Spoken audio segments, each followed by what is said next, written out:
was tired of hearing that hip hop is only played in two keys.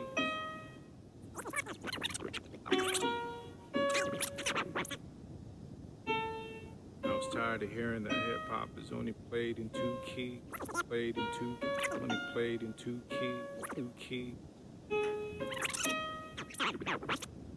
Inspires us all. I was tired of hearing that hip hop is only played in two keys.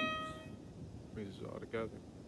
Clap your hands if you love hip hop. Scream a little louder if you don't want me to stop. Smoke the trees for a little peace. My brother, this type of shit happens every day. The day breaks, I wake, ready, feeling hard. Frustrated cause we waited long, so now my lines are bought. 16 different ways that you amaze, man. Paraphrase me with my baby bass, man. You'll be flat. I loop right back. Next thing you know, we'll be on the same track. I rise to the occasion, checking out the temple. When you're surrounded with peace, to strengthening my inner mental, your crescendo. Greetings, everyone. Greetings, everyone. How's everybody doing? We're back with another segment of Rough Cut Radio. This is your boy, Mr. Sidney Dean, and unfortunately, I'm not with Richie Roughcut right now, but he's in spirit. But we have a nice little show for you, bringing you a good tale of adversity, resiliency, and a lot of overcome and successes. And so welcome, relax, interact, enjoy. This is a new segment of Rough Cut Radio, and here we go with a nice melody, and we'll get into it right away. Here we go.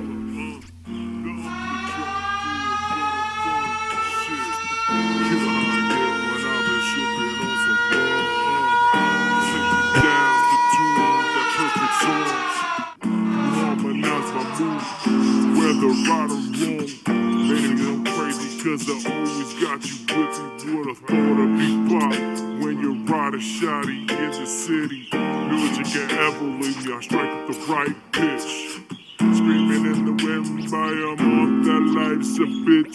So we skip past and blast our favorite jams. Keep up with the lyrics too quick to take my hand. Let's dance a trance. Just show me where the floor is. To equalize at night before we reach the chorus. So for this, clap your hands if you love hip. And we're back, and we have a lovely special guest visiting us here in Rough Cut Radio. Her name is Miss Carol Schaufel. Are you there? Can you hear us? Yes, I can. And she's the author of a very inspirational book entitled "By the Grace of God and You, a Chair Does Not a Person Make." For those that haven't checked her out, you can go ahead and Google that.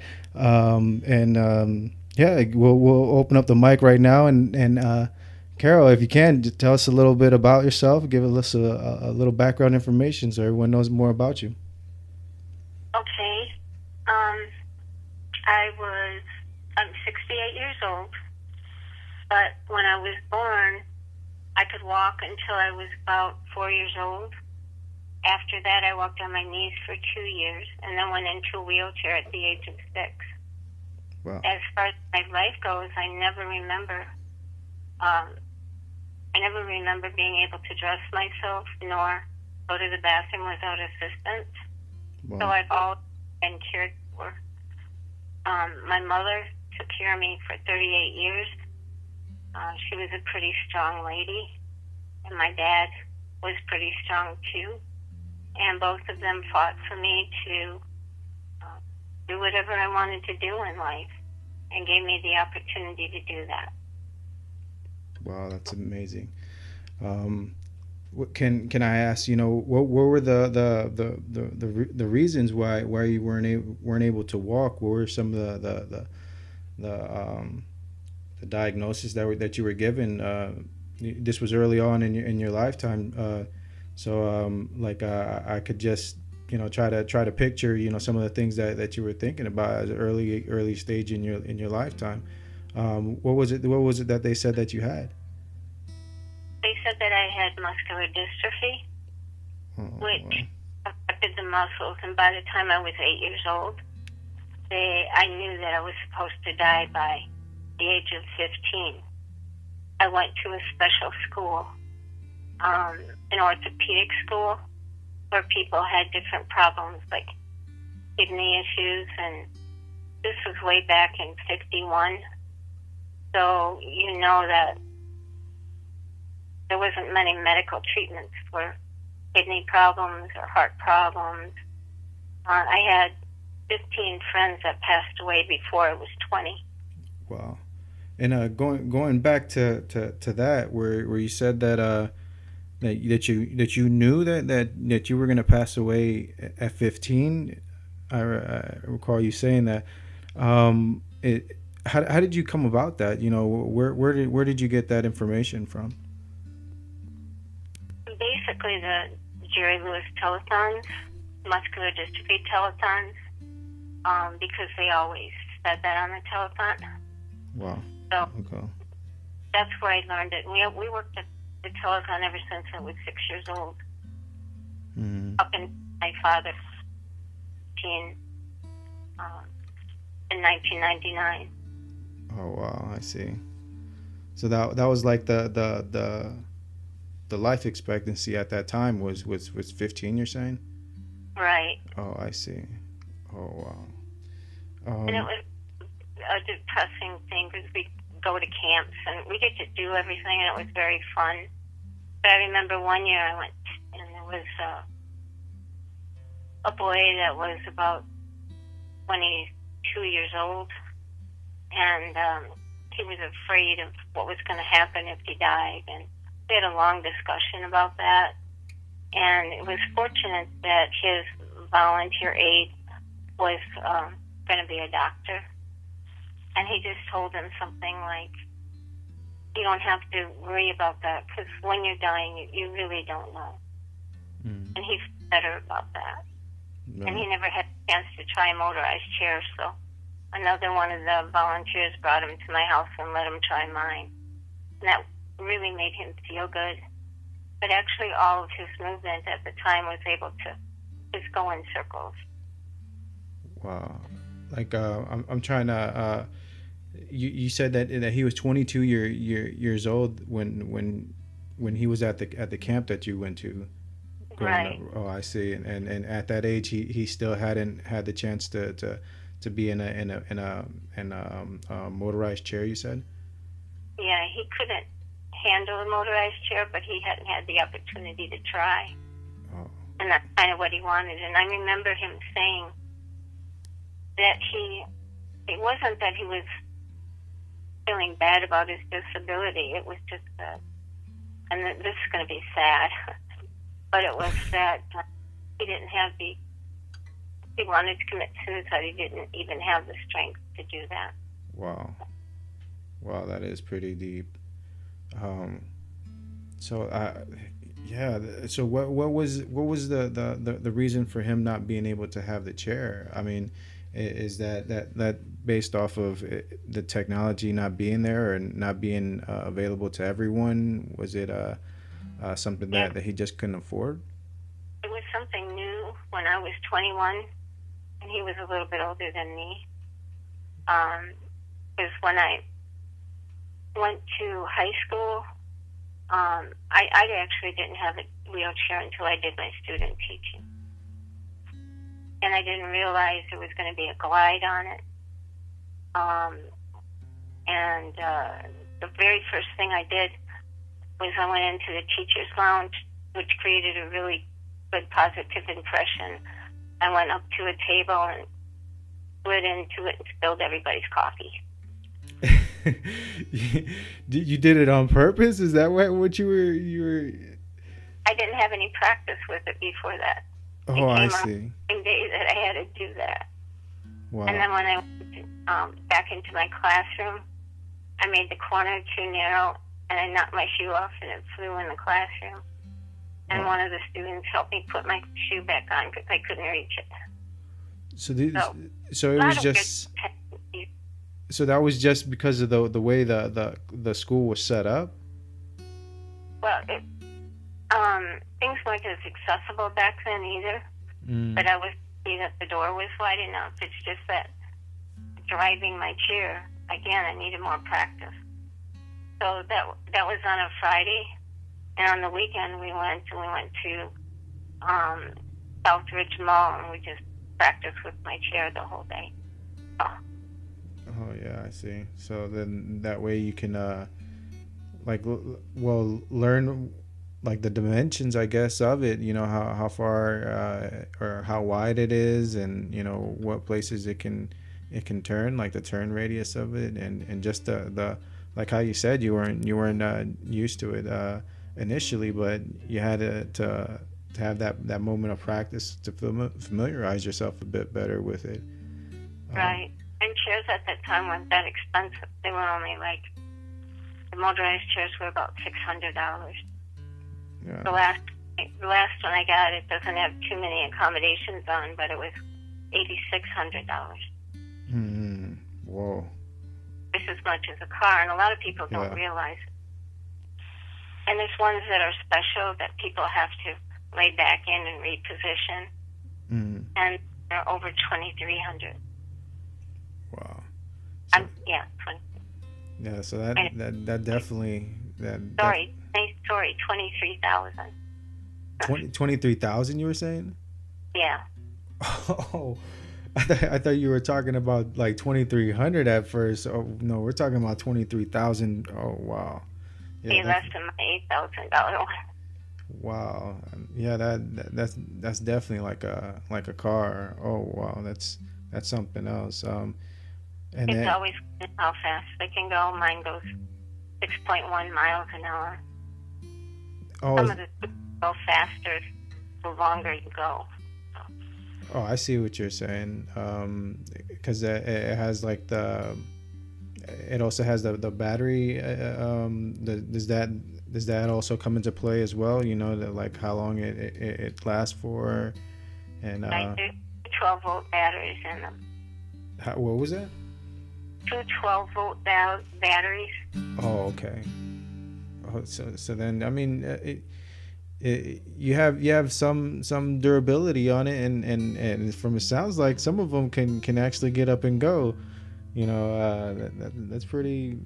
Yeah, I didn't know that about that. And I don't know. I guess like you know, you're putting things into a different perspective for me, where I'm trying to think of like you know, how to move around, you know, and I didn't think a lot of these things.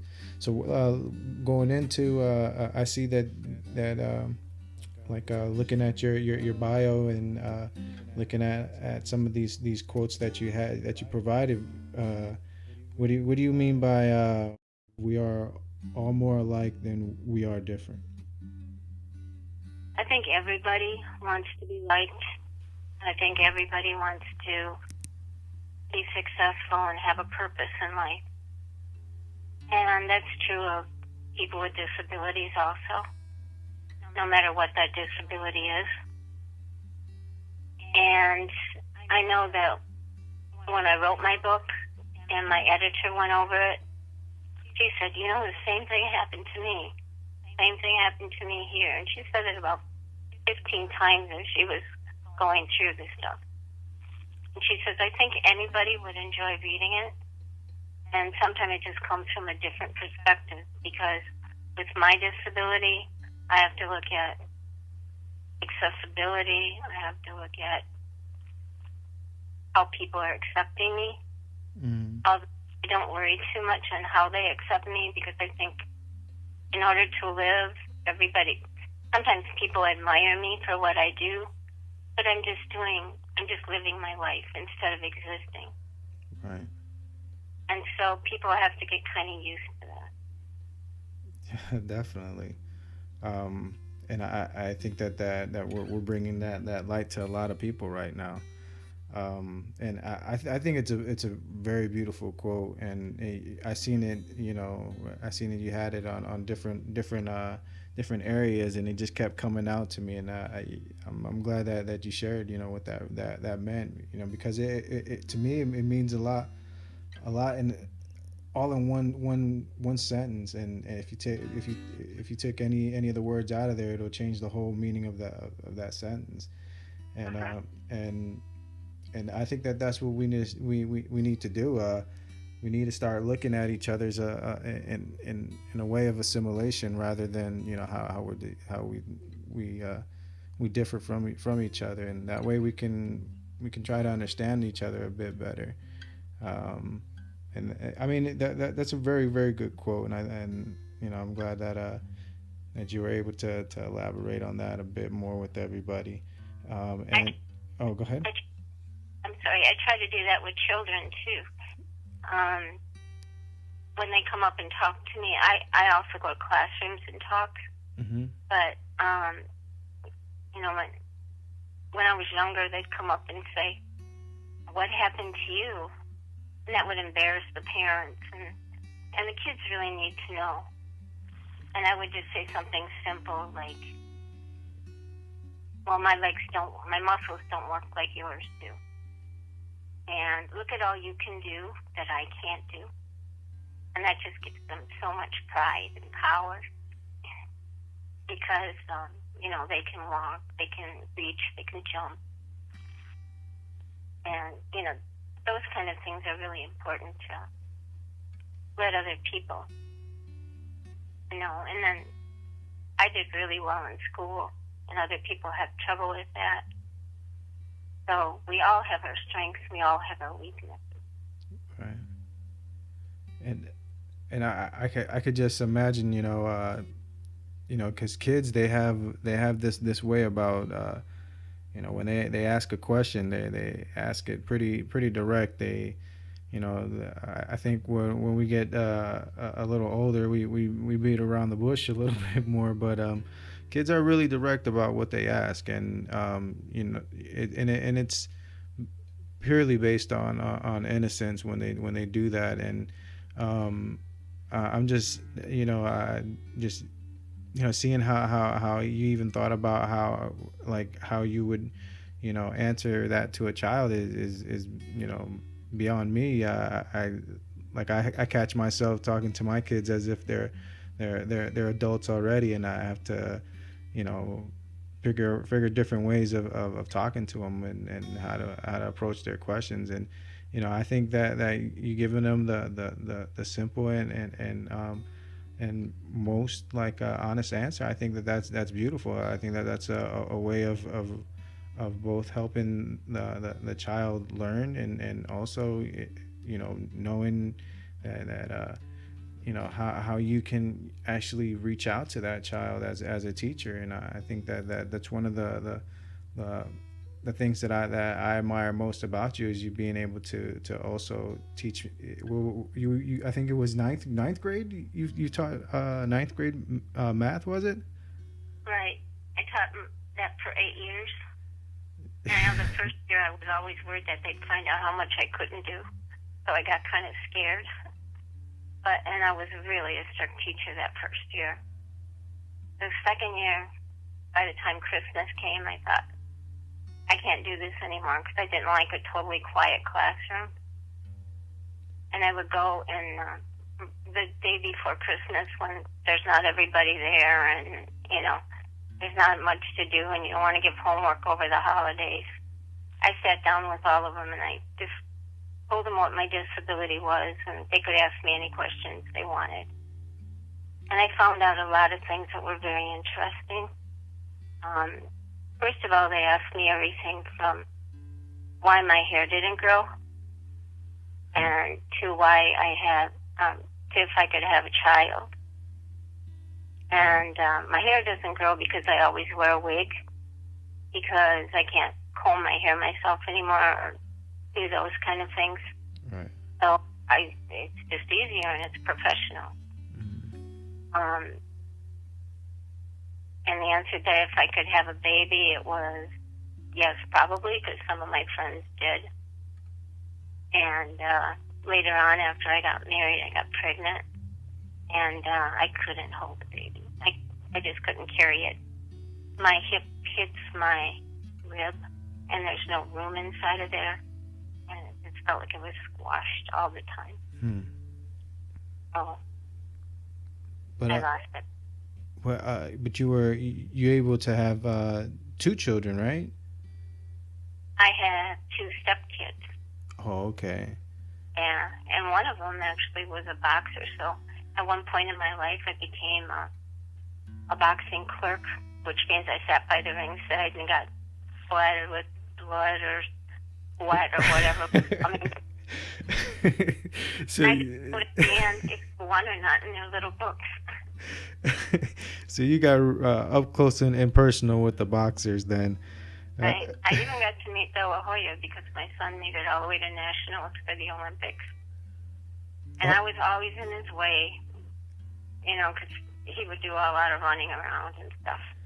One thing about De La Hoya you might not know is that he always keeps some food stamps in his pocket to remind him where he came from. Oh, really? And I thought that was really a nice thing. Well, I share a lot of those little things in the book that just make people feel better. Oh, wow. Yeah, I definitely didn't know about that, and that definitely gives me a different way of looking at De La Hoya. With him being out there and being successful as a boxer and also as a promoter now, those are some of the things that I think that are unwritten, and now we're seeing that it does bring forth a different kind of character to some of these public figures that we think we knew just based off of what we read in the different media and how they're put out there, but sometimes their true story of something just as small as something like that, having that kind of token in their pocket just to just kind of remind them of their roots and like how you said, of where he came from. That's very, very interesting, and that's interesting to know that you were there ringside, and receiving a little bit of the like how you were saying the blood and sweat from the boxers, and yeah, that's very, very intimidating arena to be around. Was there anything that you enjoyed most about that? Just that I got to yell at my son, The only time you get to yell at him to keep punching, huh? So I became a coach because the coaches there can't say anything, so they knew I could get loud if I needed to. So. Yeah, but the thing is you sat in a lot of different unique areas. You sat in different councils also, right? I read that you were worked in rehabilitation as well. And so you did some teaching, but you also did some social work. What else were you involved with? As a rehab counselor, I help people with disabilities get jobs. Mm. Sometimes my disability interfered with that, just like when I was teaching. When I was teaching my disability, one of my students came and said to me, it was really hard for me to learn from you at first because I was taught that people in wheelchairs were retarded. Wow. And but that's true about, just everything. It's about differences in culture, differences in color of skin, everywhere. But when I was working, there were people that really had a lot of pain and couldn't go on to a job, and needed to get Social Security or whatever they needed. Mm. But yet I could say things to them that other people couldn't say. Like, one man came in and just said, this was actually crying, and he said, the doctor just told me I can't drive anymore because of my vision. And he said, I just wish I could drive. And I just thought, I got to break this thought up for him. So I just said, I always wished I could go to the bathroom myself. And just snapped him out. And he started thinking about it. And he said, okay, you win. What do we have to do? So, Wow.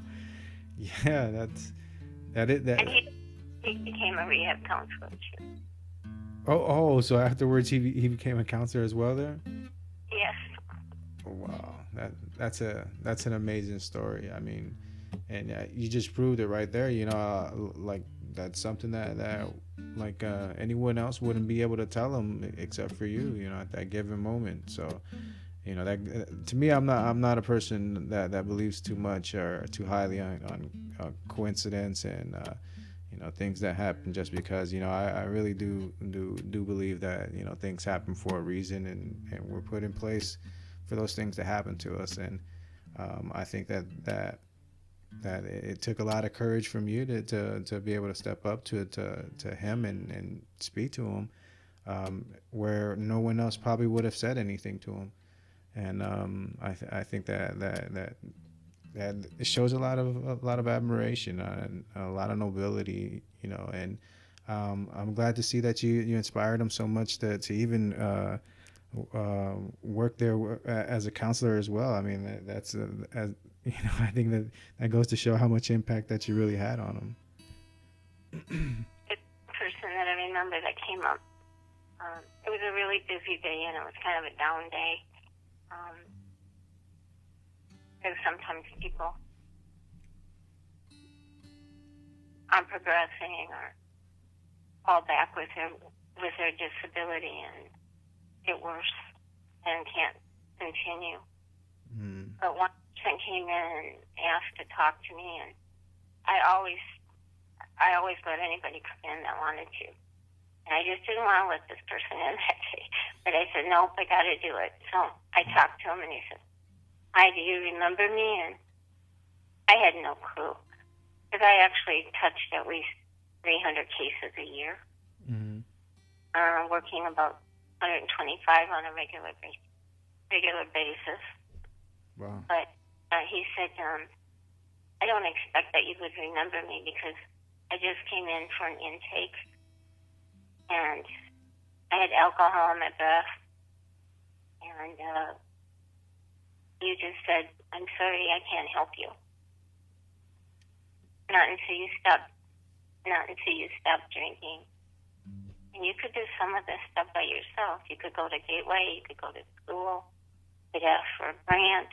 And he just gave me all these options that I didn't even know were out there. Wow. And he said, I just came to thank you for all your help because I'm working permanent now. It was about 3 years ago. And I forgot what he was working as, but Wow. it's kind of nice that it was really a good day after that.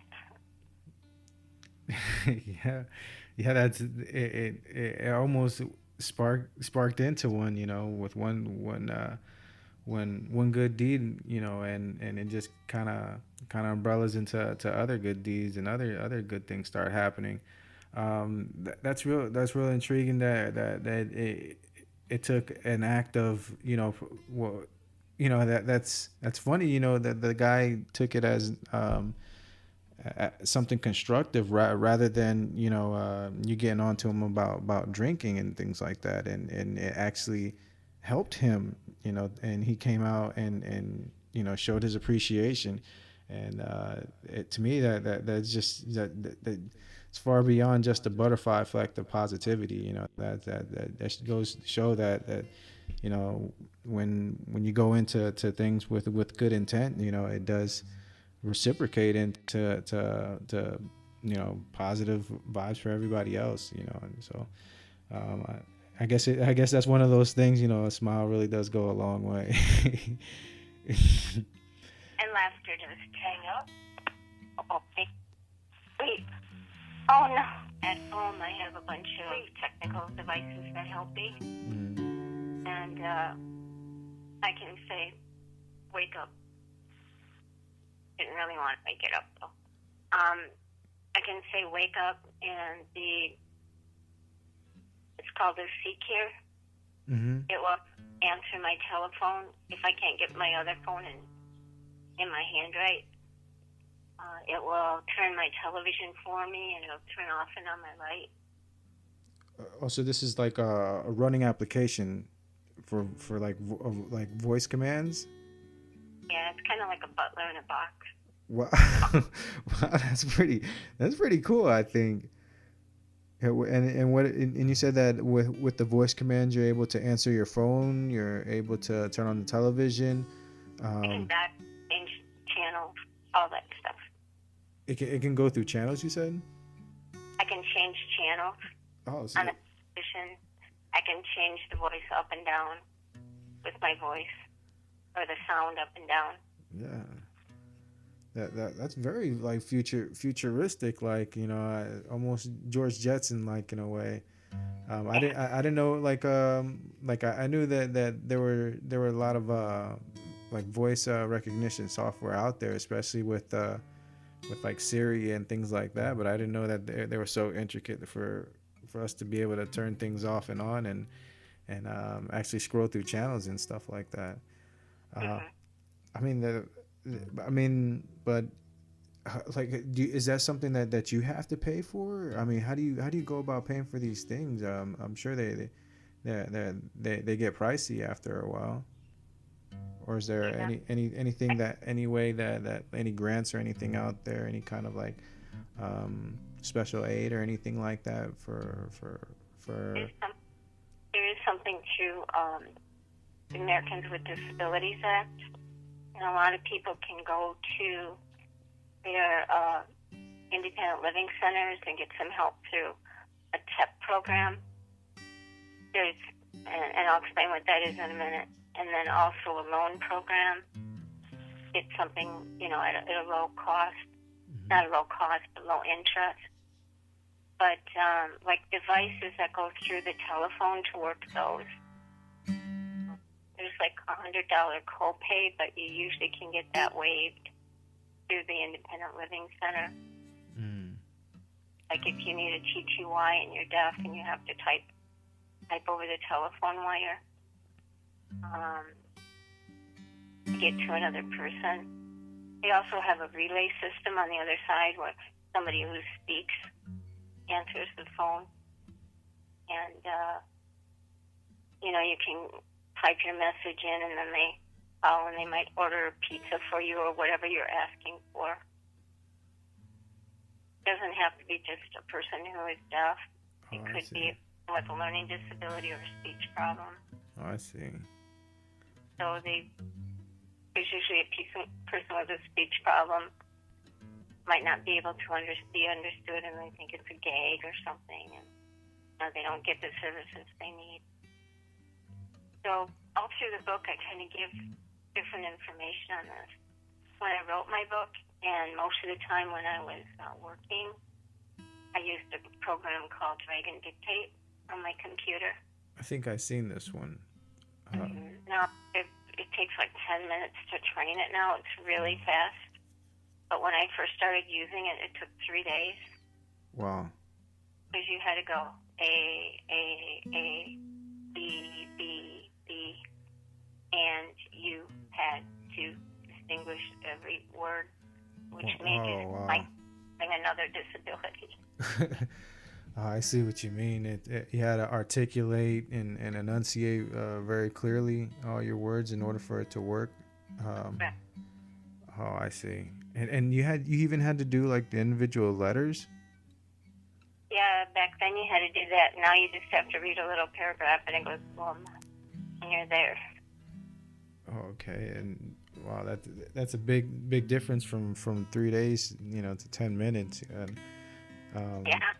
And wow, and $10,000. What? Say this again? Now it's like $40. You can get some of these. Oh, okay. Wow. Yeah, I mean, and that's what helped you write your book, right? You were saying? Right. I just walked into it and typed what I said. You just have to put the punctuation in with your voice. For each punctuation mark, you had to say exclamation point and comma. Right. Okay. So when you were writing your book, like how did you go about selecting what you were gonna talk about? How did you come up was it an outline that you used in order for you to cover the different high points of your life and different achievements? And I mean, how did you go about starting to write your book, and how did you develop what you were going to say in each section? And basically, yeah, for someone that's trying to write a long story, are there any advice or anything like that you'd like to share with someone out there? I just did it chronologically, so I didn't have to make anything up. That's one way of doing it, yeah. Yeah, then I had to just pick things out that I thought people would be interested in. Like I did a lot of traveling and stuff, so. And while we were in Paris, I went to this outdoor cafe, with the umbrellas outside. We weren't in the sun and all that. And we just tried to be so sophisticated. There were two of my friends and I. I did this right after college. And the umbrella folded over our heads. Oh, wow. And and the waiter come out and said, "May I help you?" And we all said at one time, "Yes, please." Yes, oui, s'il vous plaît. Wow. And yeah, just by you bringing up Paris, I was reading today about all the things that are going on over there, and it's my thoughts and prayers go out to everyone there, and I hope everyone is safe. And I don't know if you did you read up on any of that today at all? I did watching it for a while, and there was like 26 killed, and it was really sad.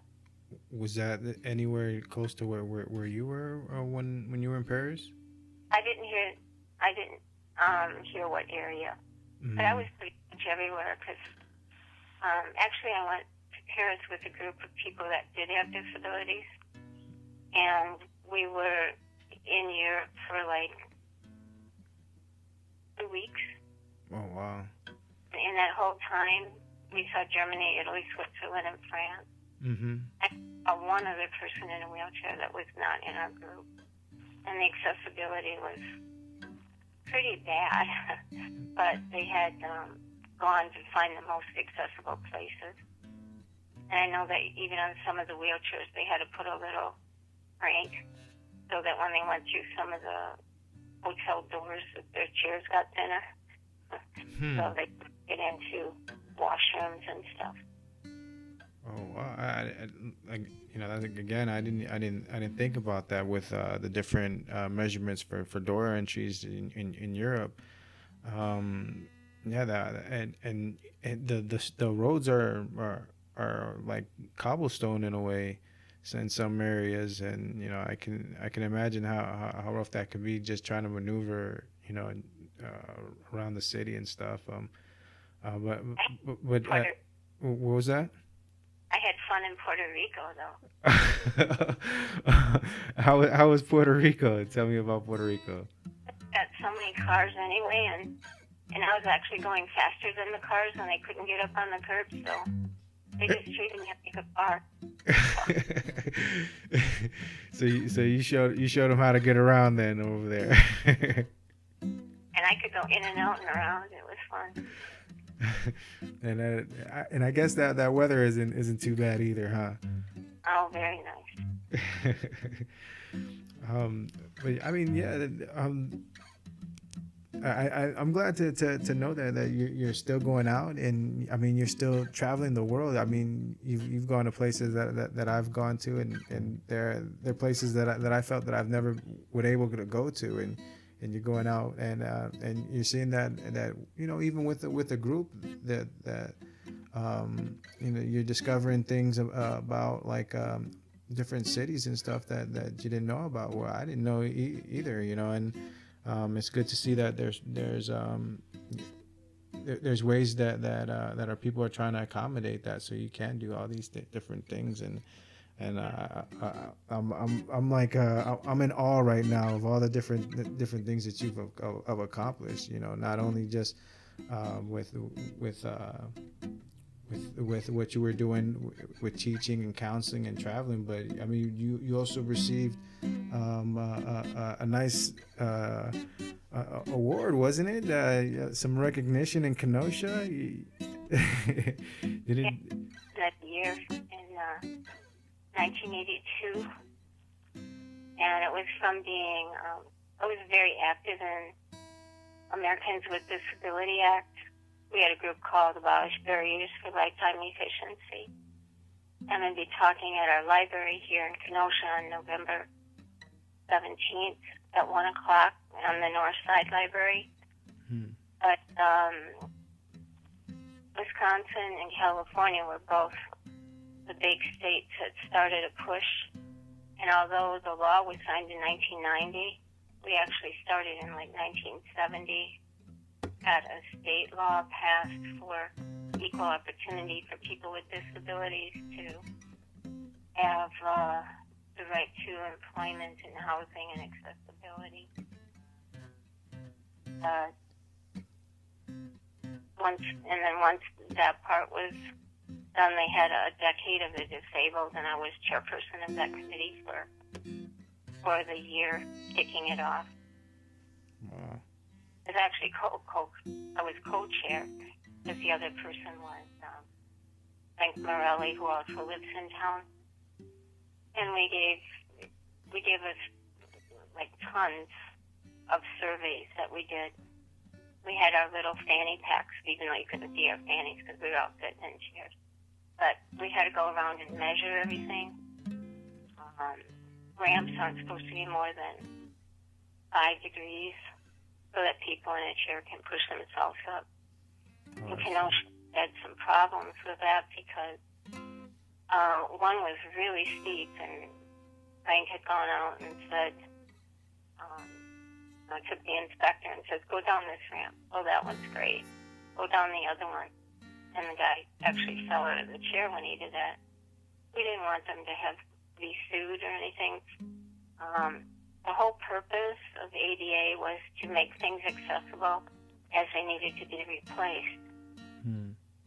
So we weren't asking for a lot of everything now. One of the guys that actually started and was the first president of that board would rather go out and do things like drag himself out of his chair in the middle of the street and create traffic jams and stuff. But I'd rather work through, in the background and get signatures and help house laws that needed to be done. But anyway, do you know why there's grids on the sidewalks now, on the curb cuts? On each curb, there's a ramp now. Oh, what was going on with that? I remember seeing that a lot of people didn't even know that was an issue for other people with having those little declines in the curbs. That's what you're referring to, yeah? Right. So tell me more about that. Do you have any idea? Well, I don't know why why it's there. Okay, well, it's there so people in chairs could get off at corners instead of middles of the streets. There's grids on them because besides the angle being steep, there was another problem. So before we had 8 ramps done in Kenosha, we figured out the angle that it needed to have. But also, the people that were blind and visually impaired said, we're ending up in the middle of the street and we can't feel anything with our cane, and our dogs don't know to stop at these corners. So we put the grids in so that they could feel them with their cane. Oh, I see. All the kids thought it was because of the ice and the snow and all that. Yeah. Oh, I see. Yeah. I could have been one that just said that as well. That's for that. That was for more for traction reasons. But no, I see it. I get it now. And I mean, So what helps disability doesn't necessarily help another disability. Yeah, I see what you're saying. Yeah. And now I'm gonna look out for that. Now each time that I'm walking on the sidewalk, I'm gonna be looking out for that. And I know that you had a good way of contributing to that as well. So I mean, but you capture this all in your book, and that's why I got to be, or that's why I was nominated for Person of the Year that year. And that was the first year that it wasn't Woman of the Year; it was Person of the Year. Oh, I see. So making some milestones all over the place. So with that, so you went the self-publishing route initially, and then you selected a publisher. Yeah, I wrote the book myself, and I did it all, and then I thought, gee, what am I going to do for a cover? Mm-hmm. And I actually, my cousin was a good artist, and he says, I don't know if you need anything like that. And then what I wanted to put on the cover was my grandkids, because I have 3 grandchildren. Mm-hmm. And whenever I would go talk to a 3rd grade classroom, they would always send me these pictures of things that I did, and I thought that would be fun to have some of the pictures be on there, because they always thought that I could climb trees with my wheelchair. I could jump rope with my wheelchair. And I thought if I put my 2 grandchildren that were girls on the end of the jump rope, I could do that, and then have my nephew watching me climb a tree. So. But it's adorable to see what kids do come up with, and I like that you put that you included that into your book as well, because I think that a lot of people will want to see, how kids see things as well. I think it's important too. One of the reasons I wrote the book is that I just wanted people not to just exist and to buy into everything that people said they couldn't do, because you don't know what you can't do until you try. And then sometimes you surprise yourself. Mm-hmm. But I did find a lot of battles that you really need to choose your battles wisely. Some aren't worth fighting. When I was on vacation one time in Hawaii, a man came up to me. He was about 80 years old, and he was definitely a Hawaiian. And he said, you're in a wheelchair because of the sins of your parents. And I was waiting for a cab so we could go somewhere, and I just thought, there's no way I'm going to change his mind. Because usually I stop and I explain and do all that. But I can't change his mind, and I'm on vacation, so I just said yes, and I left. Some battles just aren't worth fighting. Yeah, definitely. And I have a friend who used to ate with her feet because she had no control with her hands. But her feet were great. She could write and do everything with them. She was at a banquet, and some people were staring and whatever, and I just didn't. I don't think you should worry about what other people think, except for you have to be considerate. You can eat with your feet, but don't wear a dress. Yep, different.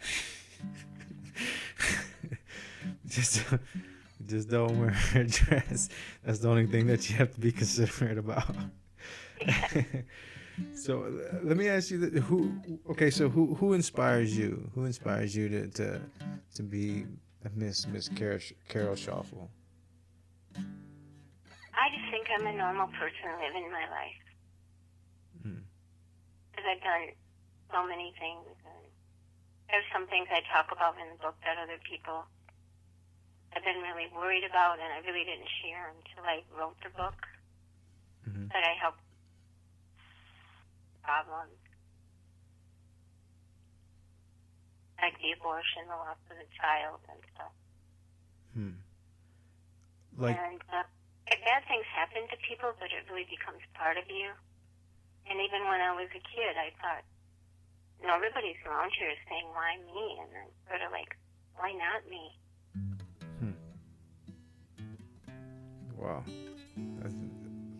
It's very powerful. You know, because I'm guilty of that too. You know, of always, you know, kind of putting things out in that way of, you know, why me, and never really thought about it being, you know, well, why not.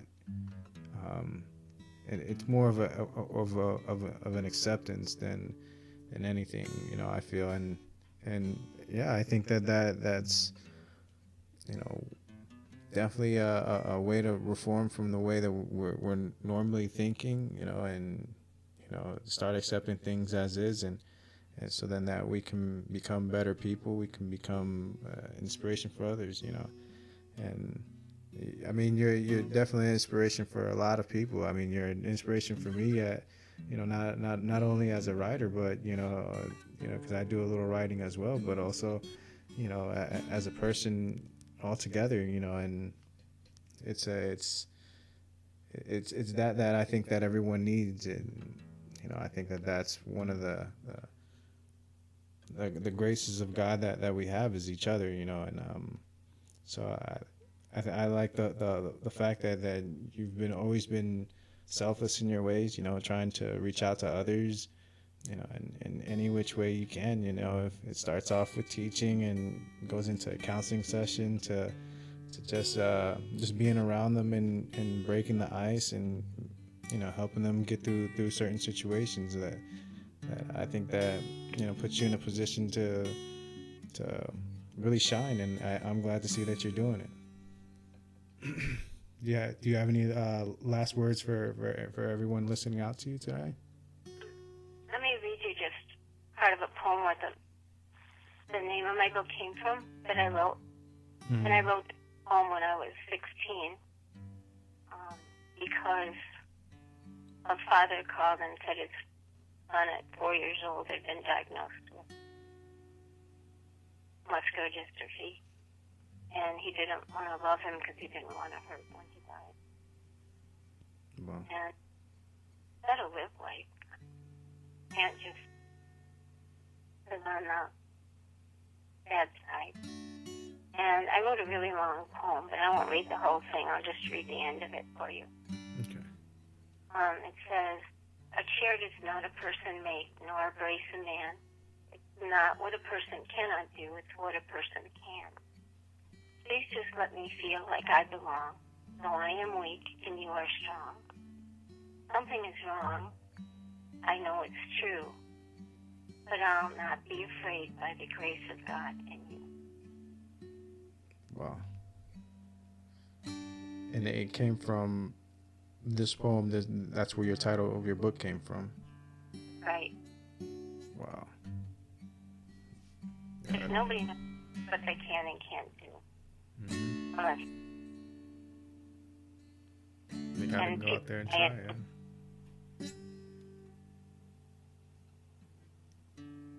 Thank you for this opportunity to be with you today. Oh, that's good. No, thank you for the opportunity. I'm still trying to absorb everything, you know. 'Cause I remember reading this poem, you know, prior to the interview, you know, and just reading through it caught me because I saw that it was also the title of your book, you know, how you incorporated some of the lines in this, and how you brought it to reality later on in your life, because there was this was a poem that you wrote when you were 16, and you know, a few years went by, and you still had this in your mind, so you kind of almost embedded this in you since then, and brought it out. You manifested it into something beautiful in your writing now, and I think that's awesome, you know. And where can everyone find your book? Is it available online? Can they go to any bookstores? Yeah, it is. The Racine bookstore, Barnes & Noble has it. Can order it in line from Barnes & Noble, or you can Amazon, wherever your favorite place is to go. Okay. It's also on Kindle. Nook. And in Kenosha, they have it at the Bard Gallery. My cover is a picture of me that Pilar did when I got the Person of the Year award. So I'm older now, but it was in 1982 that he did that cover. Oh, okay, I see. So you can purchase it online as an ebook. You can also have paperback, and can you do hard copy or hardcover as well? Yes, and they have at Novelty, which is close to Pilar's, and also Arcane News has it locally. And how does everyone get in contact with you if they have anything that any comments or any kind of requests for book signings or anything like that? How can they get in contact with you? If you go to carolschaufel.com, you'll find kind of the back of the book information. You'll find a page of contact, whichever way you like to contact me. Please don't do it by Twitter, though, because I'm having trouble with Twitter. I haven't got well in yet, so. Twitter is always something. It's always some work that needs to be done with Twitter. But there you have it, folks. If you want to get in contact with her, you can find her on our website. We'll post all this information on this interview as well. So then that way, if you didn't have a chance to write everything down, we'll go ahead and bring that to you. And also, you have a book signing event coming up. When it's November 17th, was it? Right. And it's going to be bringing out just a section of the book, which is called Americans with Disability Act Then and Now. Then it was more focused on just getting things accessible. People don't know how not accessible it was. I mean, I've gone through more kitchens and stuff than anybody, even at the Playboy Club, because there was no direct route, and a lot of freight elevators. Wow. So then, and this is going to be the section that's going to be that you're going to have at the book signing event. Yeah, and now what some of the issues are. Oh, okay. So what happened then, and what they're still the issues that we're still having, are these continuous? Are there some of the well, like accessibility. Like personally, I like to go to casinos, and I always had like free rooms and free. I'm pretty good at blackjack. Mm-hmm. But when now all the beds all of a sudden are like up to my elbow, and I usually roll in, and they're much too. It's too hard to get in. I can't even use the casino beds. Wow. So, Potawatomi said that they bought a lift that they have two of, just in case somebody needs them. But lifts are kind of dangerous if people don't know how to use them. Wow. I've seen people fall from them. I like to use mine as a swing. You like to use yours as a swing. Well, but yeah, I can see that there's a lot of things that still need to be addressed, and I really hope that you're still able to voice some of those things out there to everyone, so we can start getting those things changed. And where was the book signing event going to be? At the Northside Library, 15th Street and 27th Avenue. In Kenosha, yeah. At 1 o'clock. At 1 o'clock on the 17th of November. So definitely, if you're, go ahead. There's going to be a Jeff Signer too. Oh, Signing. Okay. Well, there you have it, everyone. If you're in the area, the Wisconsin area, and looking for something to do on November 17th, go down and check out Carol Schaufel and her book. She'll be out there presenting the the ADA section of her book, and definitely listen in, and we just brought this a little bit of her background and some of her achievements onto today's show. And the interview went well, and I'm glad that you had a chance to sit with me. And do you have any last words for anyone listening in right now? I guess the only difference between disability and ability is 3 letters. The DIS. There it is. I think that hits home with the quote that you had this earlier in the segment of we are all more alike than we are different, and I think that's something that I'm gonna start writing everywhere, if you don't mind, to help me along my day as well. But It isn't worse, it's just different. Wait, say that again. A disability isn't worse. A life, it's just different. Yeah. We all have to think about how we have to handle whatever that is that we're afraid of. Right. That's true. That's definitely true. And there you have it, the last words from our special guest here at Rough Cut Radio, Miss Carol Schaufel, with her book, By the Grace of God in You, a chair does not person make.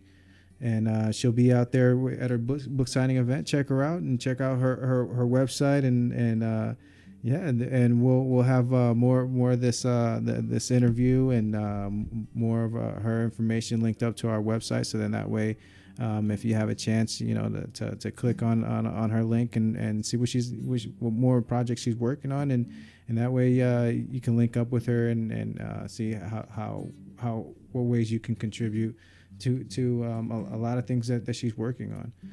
So thank you again, Miss Carol Schaufel, for sitting with me here at Rough Cut Radio and enlightening us all with your presence and your experiences and your vast knowledges of everything. I feel that everyone here are taking notes and are really learning from what you have to say, and I look forward to maybe even having a follow-up interview in the future.